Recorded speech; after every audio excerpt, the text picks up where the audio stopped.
السلام عليكم الغزالات. هاد الوصفه لعشاق الحامض، ميني كيك بالحامض منعشه، ما يمكنش شحال كتجي لذيذه بصراحه، ما غاديش تشبعوا منها وكتجي هشيشه ورطبه. شوفوا كيفاش كتجي البنات، روعه وبريستيج، كتجي حتى في الحطه زوينه. ما غاديش نطول عليكم، غناخذوا الخلاط غنديروا فيه 4 ديال البيضات، قبيصه ديال الملحه، شويه ديال الحامض، كاس العنبه ديال السكر، فانيلا وياغورت بالنكهه ديال الحامض. غنديروا هادشي كامل وغادي نضيفوا قشور ديال الحامض، غادي نخلطوا مزيان.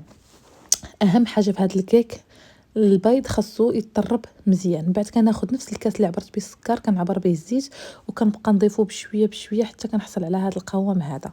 من بعد غنضيف كاس ديال العنبه ديال الدقيق الابيض، غادي نغربلو وغادي نضيف ليه خميره الحلويات 11 غرام ونخلط مزيان الخليط ديالي. ونعاود الكاس الثاني. هنا بالنسبه لافاغين هزت ليا 2 كيسان العنبه ونص. من بعد كنبقى نخلط حتى كي نحصل على هذا الخليط هذا.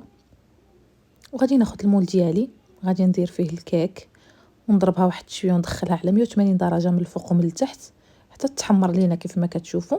وغادي نحيدها من المول ديالي.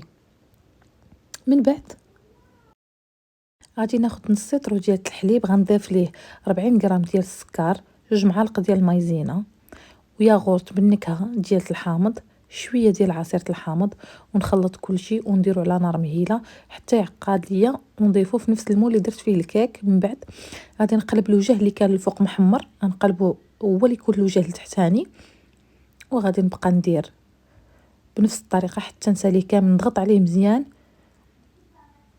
واخا هذاك الزوائد اللي خارجينا ماشي مشكل. من بعد غادي يتزولوا بسهوله.